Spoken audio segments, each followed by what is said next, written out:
Did you ever ask an expert what you should do in order to get more referrals for your consulting business? Ask. You should ask. Well, okay, that's great. That sounds great. But what does that even mean? How do you ask for more referrals and who do you ask? And what does that even look like? Today, I'm going to break down for you 5 ways that you can get more referrals for your consulting business. And it's not just asking, okay? We're going to look at what you really need to do to get them and how it can be even easier for you to grow your business with referrals. Some basic, fundamental, easy things that you can be doing. Take a look.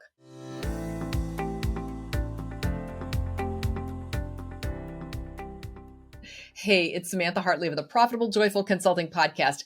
I am so excited to welcome you to season 12. I'm beginning season 12.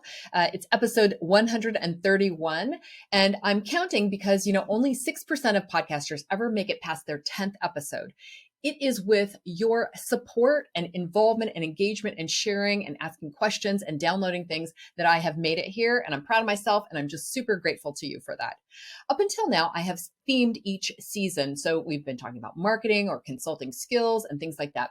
And what I want to do with this season is instead to talk about each episode will have a topic. And I'm going to begin to share with you what are the drivers of a consulting business. So as you know, today we're going to talk about 5 ways that you can be getting more referrals for your business. And this is really unusual, but referrals is actually, in my categorization, about strategic visibility. It's about staying top of mind with exactly the right people, not with everybody in the entire universe, but with people who can send you good referrals. And we're going to talk about who they are and how to make that happen. But referrals is about strategic visibility. So I could go in some kind of order where I'm like 5, 4, 3, 2, 1 and save the best for last, but I'm not going to do that because let's just get to the point. There is one big huge way that you can get more referrals for your consulting business. And I'm going to start there. It is to close the referrals that are sent to you. Close them, enroll them, sign them up as clients. This is the best way to ensure that you get more referrals coming to you is that you close them. One of the most annoying things that ever happens is when you send referrals and that one didn't work out and this one didn't work. Like, what is going on with that? So you want to enroll them as your client. This is win, win, win. The person who sent you a referral is like, I want to help this person. And when you close them, it makes that person look good. Right? They're like, oh, it did work out. The second thing is the person who's coming to you, being referred to you is like, I want my problem to be solved. I want to begin the ending of this situation. So they really want your help. And then the third person who's helped is you. So it really serves everyone for you to enroll these clients.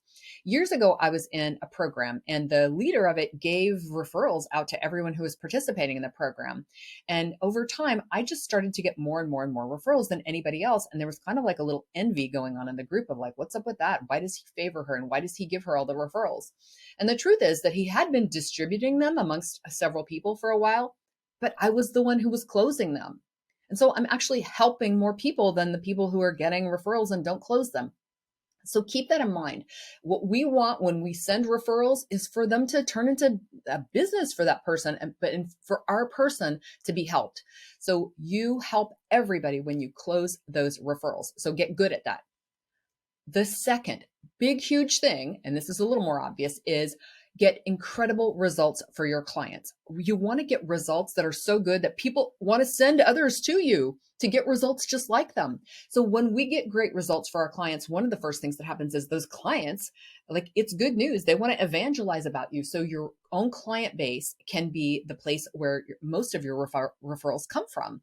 In my case, I have a group coaching program, and they'll often bring in their buddies, their colleagues to join the program, which I love because it's other people just like them, right? So if you're working with perfect clients and they refer people to you, then you have even more perfect clients because like attracts like. So getting incredible results that people want to talk about and want to share is a great way to get referrals from the people who work with you. And you get to talk about your results. And when you are doing your marketing or you're doing case studies and you're just sharing testimonials and things, that's a great topic for you to share with referral partners. So the good results that you get actually, multiply. The good things keep being good and turning into even better things.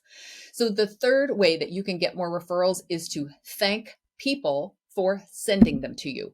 Thank people for referrals. And there's about 3 ways that I can think of to do this. But the first thing is I recently sent a referral to someone who's like kind of a far away from me colleague, not someone I know really well, but I thought, oh, that's exactly what she does. Never heard anything back. I didn't even get an acknowledgement. So I'm not like so needy that I needed a thank you, but it's just good manners. And also, we really want to encourage in people the behavior that we want to have continue. So there was like a nothing. And then I had to kind of chase down the person I referred and say, did you ever talk to them? And how did that go? And blah, blah, blah. So first of all, as you can hear, didn't close the person I sent, which is the first thing that I would have wanted to have happen.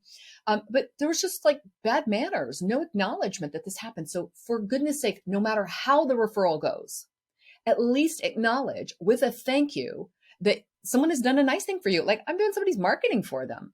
Like I'm sending them business. It's kind of a layup.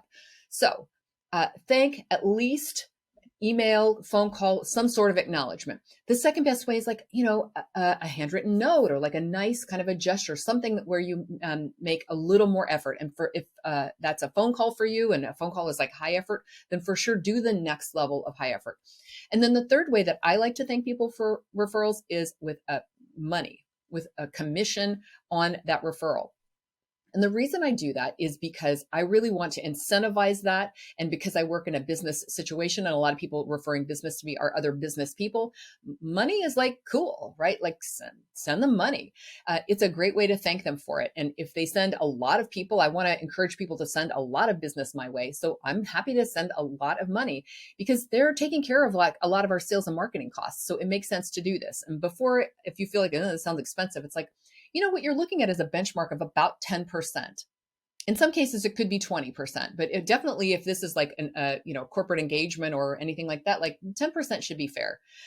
And I never want to give more than I feel happy giving. So, you can put a little markup on that client and so that you fold the fee into the work so that you don't feel like you're getting underpaid for what's coming into you.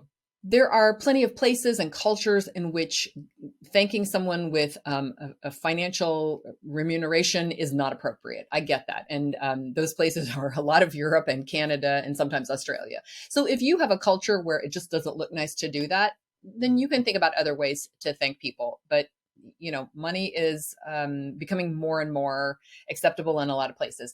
I have, however, worked with people where it wasn't exactly kosher to like send money to, let's say, people who worked at the Chamber of Commerce or in certain kinds of organizations or definitely financial advisors. So if you cannot thank them with money, then, come up with a nice idea for a gift. Thanking them is the key. Acknowledging that you got something from them out of the generosity of their heart is really the key. The fourth way to get more referrals is to be visible to people who are potential referral partners for you, who can send you referrals. So you want to think in terms of who else serves this audience or is in front of my audience, but doesn't necessarily do exactly what I do. So serves the same audience, but doesn't compete is my rule of thumb for this one. So in my experience, I've gotten referrals from like business insurers, business bankers, payroll companies, people who worked at the Chamber of Commerce, and very most often from my actual clients and colleagues. So it's important that people know what you do and that you're visible to them. And you don't have to be literally visible, although some really great ways to increase your referrals is to have regular coffee chats with people. It's a really great way to do this if you have like LinkedIn coffee chats that you're doing and you're not sure like what's our relationship to each other going to be. Asking for referrals of those people is a great way to make that happen. So making sure that you are visible, whether in one-on-one meetings or in email communication so that your name comes up. We just want to keep you top of mind. And this is the strategic visibility aspect of this. And then the last thing that we want to do when we're being top of mind is ask for referrals. Ask is always the big one. I want to make sure that it's not just about asking, it's knowing what makes a good referral for you. So being able to articulate clearly what is a good referral for you. And this is the assignment for all of us. And how often have you been in situations where you hear someone say, well, it's really anyone who, or well, it's any company that, no, it's not any.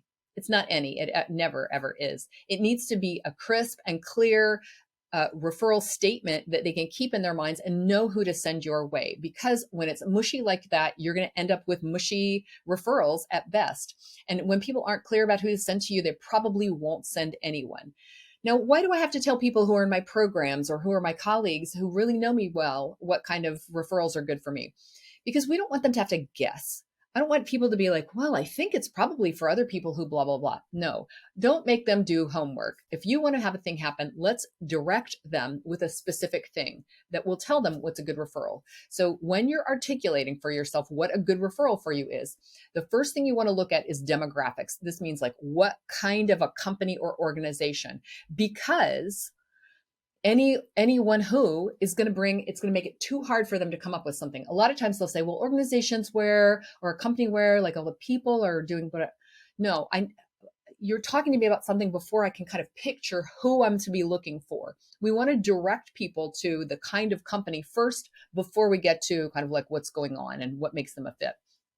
So you can say, small nonprofits or large nonprofits or a division of one. You can say mid-sized manufacturing companies located in these places. You can say, healthcare facilities who have, overnight nurses. Whatever is going to be your designation, you really want to help people to, the first thing that happens is that they get a picture in their mind of what kind of an organization that is. Then we can get into psychographics, which is what kind of problems they're having or what kind of outcomes they're wanting. I personally think that sometimes if you talk about outcomes, it can be a little too mushy. So like they want to grow or they want to turn their plans into strategies. Those can be helpful, but sometimes it's really more memory jogging and prompting if you give them something that they can hang on to, like they're missing deadlines, they're starting to lose their top talent, or it can be kind of good things happening, like, well, they've just hired a bunch of new salespeople. They're having an uptick in sales, and so they've just brought a lot of salespeople. So I want to be able to describe something that they could see from outside. They don't have to necessarily be inside of each of these companies to know that. So easily identifiable demographics, and then the psychographics, which is the quality of those companies, either what's going wrong or what could be going right with them. That is going to help you to craft a message that other people will be able to understand and then say, oh, this is who I want to bring in. This is the kind of thing that they want to replicate. And that is going to help you to get more referrals. Now, you might be wondering, what's a good referral for me? Thank you for asking. It's going to be someone with a title like corporate consultant, HR consultant, DEI, leadership consultant, or they might have a title like fractional, CMO, CFO, or one of those. Probably the person that you're talking to is struggling because they have too many one-offs that they're doing, which means it's putting them on the revenue roller coaster. From the outside, you're going to see that they do a lot of projects, but they don't have a lot of continuity, long-term client engagements. And the revenue roller coaster is scary, and it means that you're under-earning. That is exactly the kind of person that I like. So if you know someone like that, I would love it if you would refer her to me. And you might do that by sharing this podcast with her. So I thank you so much for listening. I am wishing you an amazing new season and a profitable and joyful consulting business. Thanks for watching. I'd appreciate if you'd like this episode. And if you enjoyed the show, why not subscribe? Be sure to click the bell to get notified when new episodes drop.